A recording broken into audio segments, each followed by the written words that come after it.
ISO 27001 Annex A 7.9 Security of Assets Off Premises.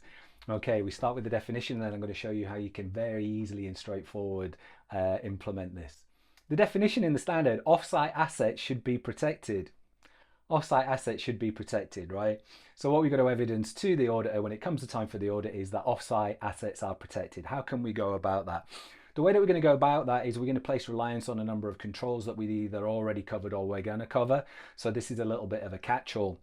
Remote working is more prevalent, right? I can't imagine a scenario where you're here watching these videos and remote working isn't part of what you do, and therefore you will have already watched the tutorial on remote working where I'm going to cover a number of the same points again, and we're going to protect those assets off site. The way that we're going to do that, we're going to start by training and awareness. So we're going to start by having communication, training, awareness, and policies around remote working. We want people to know what it is that is expected of them when it comes to the assets that they have that are off-site, right? This is your number one protection. This is your number one priority. We're going to communicate to people that they don't leave them unattended, that they don't log into them and leave them logged in. They don't leave them in the boot of the car when they're going into a restaurant. They don't leave them on the train. All of the good things that we know that we've already covered in other Annex A's, we're going to communicate to them. And it may be the case for belts and braces, they are going to sign off on that policy that they've understood it. We're going to potentially then implement a training module as part of our overall training plan that specifically focuses on remote working and securing assets off site. Then what we're going to do is we're going to place some reliance on technical controls. So we've got some technical controls that we need to put in place. Endpoint device management is going to be our main go-to, right? We've talked previously about having clear screen, about having auto lock. So we're going to make sure that devices auto lock.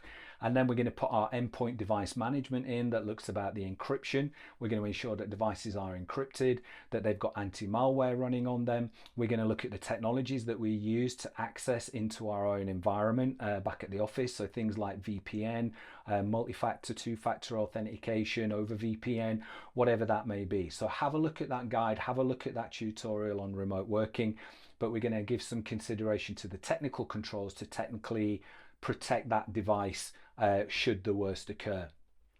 We're going to do some pieces around and consider things like shoulder surfing. We're going to consider whether or not screen protectors may be appropriate to us.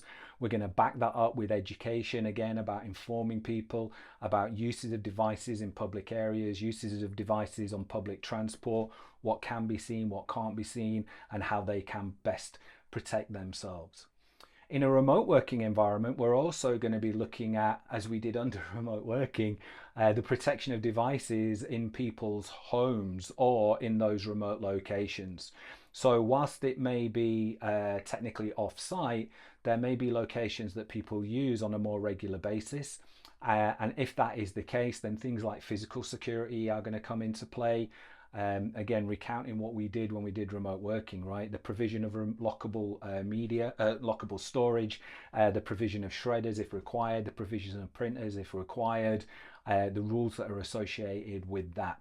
So there are other considerations that we're going to put in place. All of them are covered in other annexes. If somebody comes to you and says, did you do an assessment of the protection of assets off premises? The answer is going to be yes, because that's what factored into your remote working process.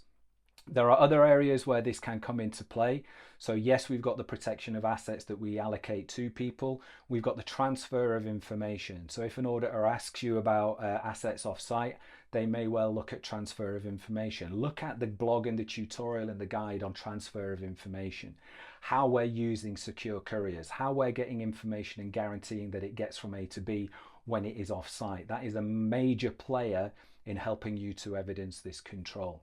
There isn't anything new here. This is just drawing together a number of key points and making sure that you have done them. Did you do a risk assessment of securing assets off-site? Can you evidence that? Can you show me the controls that you've got for various assets when they are off-site?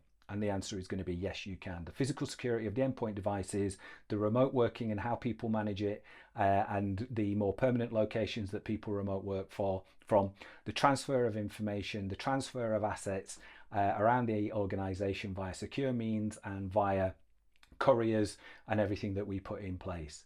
So you are going to be absolutely golden on this particular control. For now, my name is Stuart Barker. I am the ISO 27001 Ninja. Peace out.